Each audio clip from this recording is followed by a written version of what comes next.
I never thought I'd find myself questioning everything I once believed in. My name's David, and until recently, I considered myself a man of faith. I grew up going to church every Sunday, memorizing Bible verses, and praying before every meal. But life has a way of testing you, pushing you to the edge until you feel like there's nothing left to hold on to. It started when everything in my life began to fall apart at once. I lost my job at the factory, the one thing that was keeping me afloat financially. Bills piled up faster than I could count, and debt collectors started calling nonstop. But as bad as that was, it wasn't the worst part. My mom, the strongest, most caring person I knew, was diagnosed with a rare heart condition. The doctors didn't sugarcoat it. Without an expensive surgery, she didn't have much time. I tried to stay strong. I prayed. I begged God for a miracle, for some sign that things were going to be okay. But the days dragged on, and nothing changed. My prayers felt like whispers lost in the wind. Every night, I sat by my mom's hospital bed, holding her frail hand, wondering how we were going to make it through. "You have to believe," she told me one night, her voice barely above a whisper. God works in mysterious ways. I wanted to believe her. I wanted to believe that God was listening, that he cared. But watching her struggle to breathe, seeing the fear in her eyes, I couldn't help but wonder, if God loved us so much, why was this happening? I started skipping church. I stopped praying. The Bible that once sat on my nightstand ended up in a drawer covered in dust. The truth was, my faith felt empty. I was angry, scared, and completely lost. One night, after another long day at the hospital, I sat alone in my tiny apartment, staring at the stack of unpaid bills on the table. I felt like I couldn't breathe. Everything was closing in on me. I needed an escape. Something, anything to take the pain away. That's when my phone rang. It was Pastor John, the man who had baptized me when I was just a kid. I hadn't talked to him in months, but somehow he knew I needed someone to reach out. "David," he said gently, "I heard about your mom.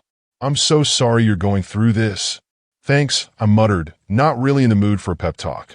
"I know it's hard to see it right now," he continued, "but God hasn't abandoned you. He's still with you, even in this." I let out a bitter laugh. "Then where is he, Pastor? Because I sure don't see him." There was a pause, and for a second, I thought he'd hung up. But then he said something I'll never forget. "Sometimes God is quiet when we're being tested, but that doesn't mean he's gone.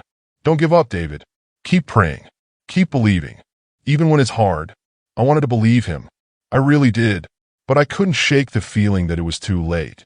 Still, after I hung up the phone, something in his words stuck with me. That night, I did something I hadn't done in weeks. I pulled the Bible out of the drawer and opened it. My eyes landed on a verse in the book of Matthew. "Ask, and it will be given to you. Seek, and you will find. Knock, and it will be open to you." I sat there, staring at those words, my heart pounding. I didn't know if I believed them anymore, but I was desperate enough to try. I dropped to my knees right there in my tiny living room and prayed harder than I ever had before.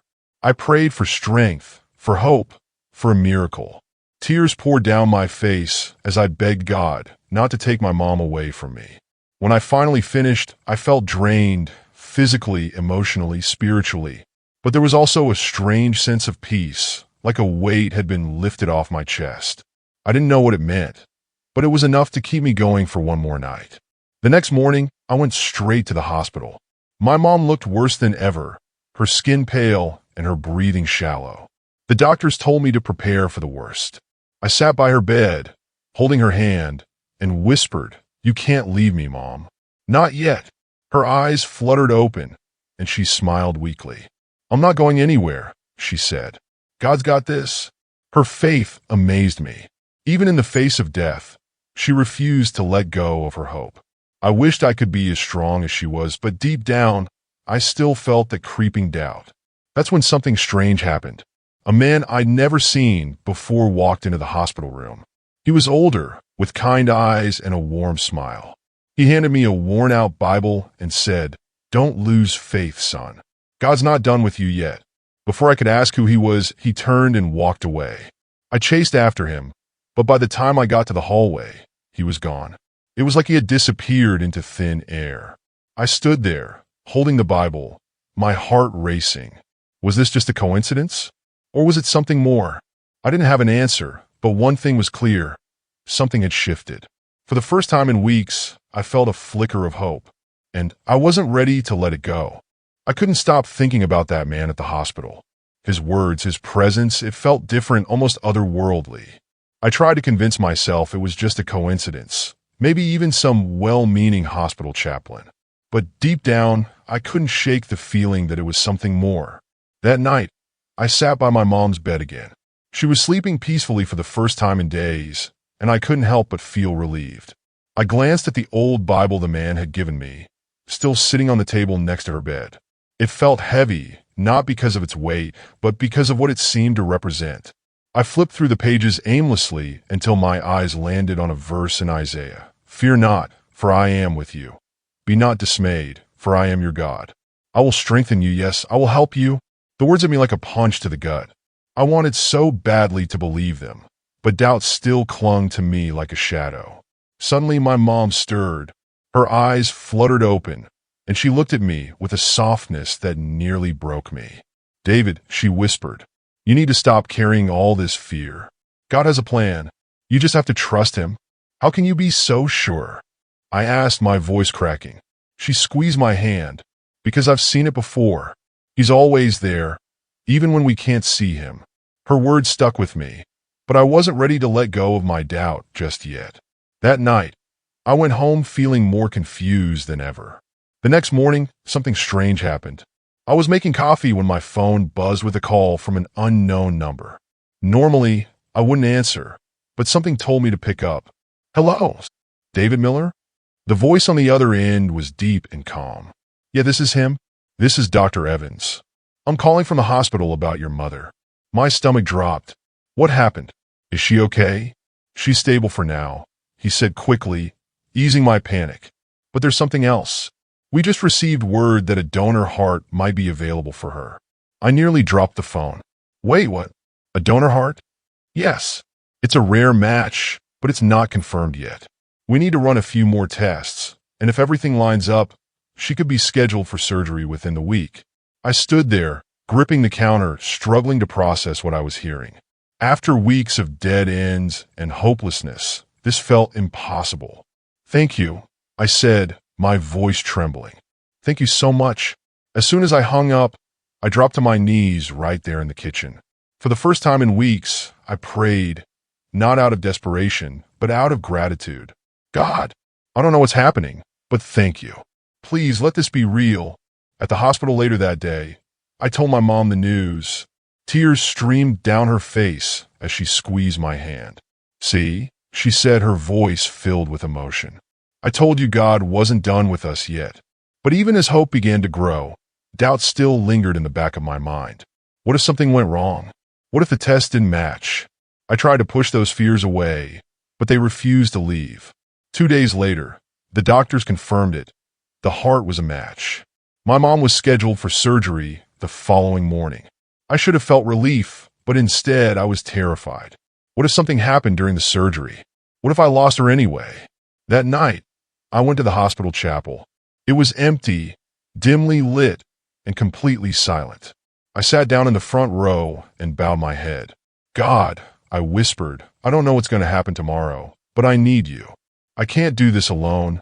Tears streamed down my face as I poured out everything I had been holding in, the fear, the anger, the doubt.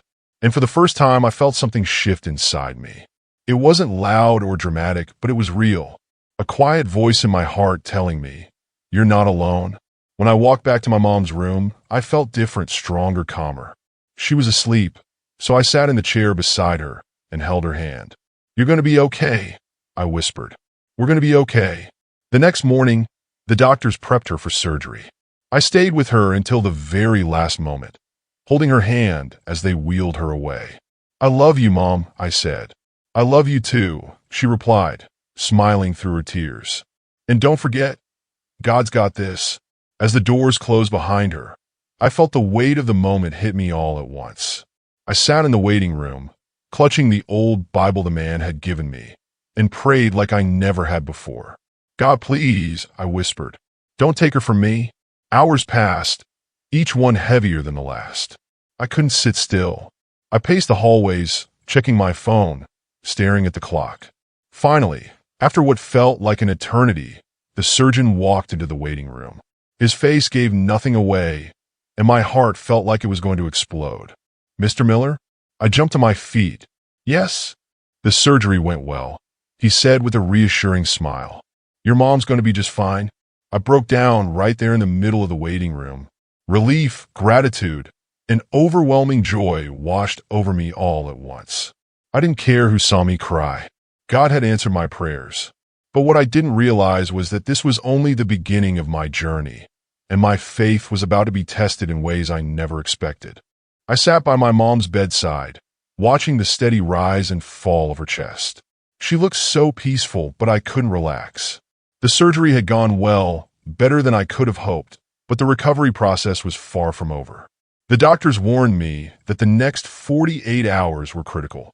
Any complications could undo everything we had fought so hard for. I tried to stay positive, but fear kept creeping in, whispering worst-case scenarios in my ear. That night, I stayed at the hospital. I couldn't bring myself to leave.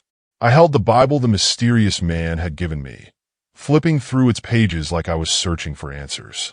I kept coming back to the same verse. "Be still and know that I am God." But being still wasn't easy. Every beep of the monitors made my heart jump. Every movement from my mom made me hold my breath. Around midnight, I decided to step outside for some air. The hallways were dimly lit, and the silence felt heavier than it should have. I found myself wandering back to the chapel, the same place where I had poured my heart out just days before. I sat down and closed my eyes. "God," I whispered, "I need you now more than ever." Tears welled up in my eyes as I prayed. I didn't even know what to ask for anymore. Strength? Patience? Hope? All I knew was that I couldn't do this alone. Suddenly, I felt a hand on my shoulder. I turned around and saw him, the man from before.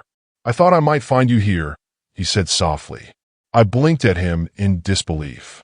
How are you here?" He smiled. "Sometimes God puts us where we need to be." I didn't know what to say. Part of me wanted to bombard him with questions. Who was he? Why did he give me that Bible? But another part of me just felt grateful that he was there. "She's going to be okay," he said, as if he already knew. I wanted to believe him. I really did, but the fear wouldn't let go. "What if she's not?" I asked. My voice cracked. He sat down beside me. "Do you trust God, David?" I swallowed hard. "I don't know. I want to, but it's hard." He nodded. "Faith isn't about having all the answers. It's about trusting even when you don't." His words hit me harder than I expected.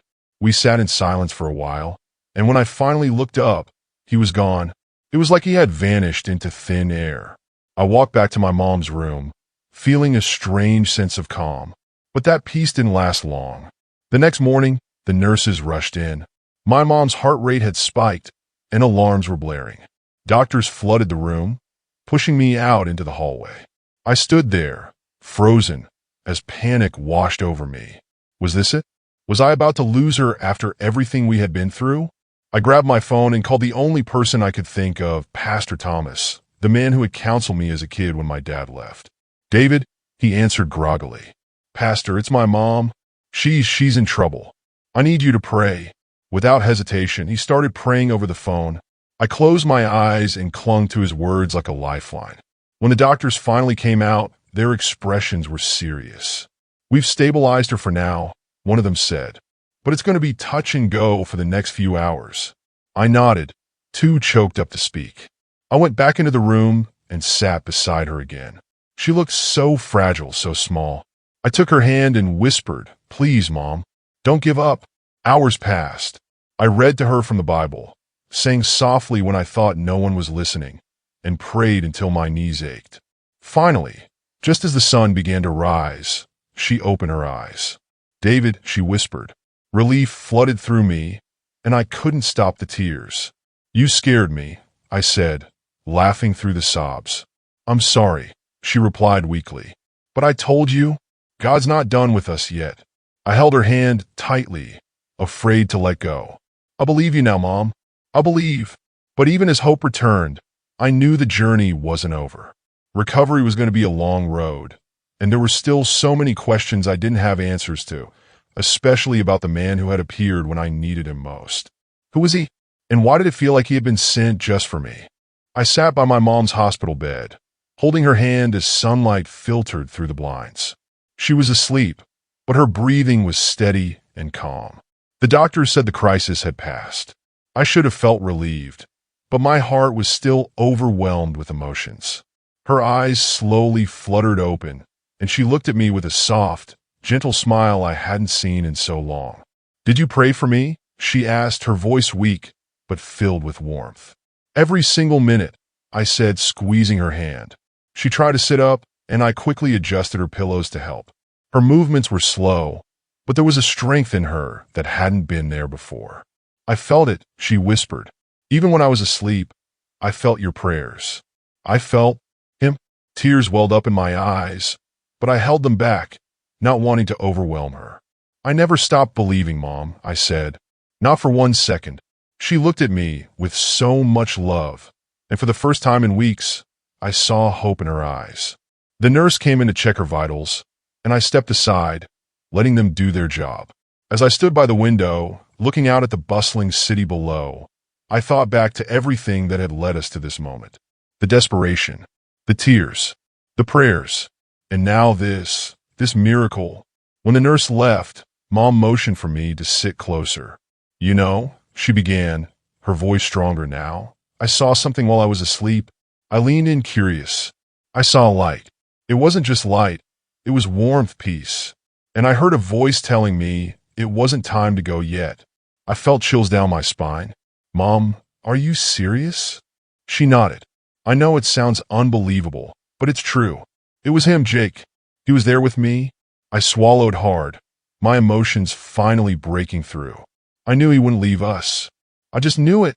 She squeezed my hand, and we sat there in silence for a moment, letting the weight of it all sink in. The days that followed were filled with progress. Mom was eating better, sitting up longer, and even joking with the nurses. The doctors called it remarkable. I called it divine intervention. I remember one particular day when we went for a short walk down the hospital corridor. She was leaning on me slightly, but walking, actually walking. Tears blurred my vision as I held her steady. "You're doing it, Mom," I whispered. She smiled and squeezed my arm. "No, Jake. We're doing it." That moment stuck with me. It felt like we had fought through a storm and finally seen sunlight breaking through the clouds. When the doctors told us she could go home, I almost couldn't believe it. I walked out of the hospital with her that day, holding her arm, making sure every step was safe.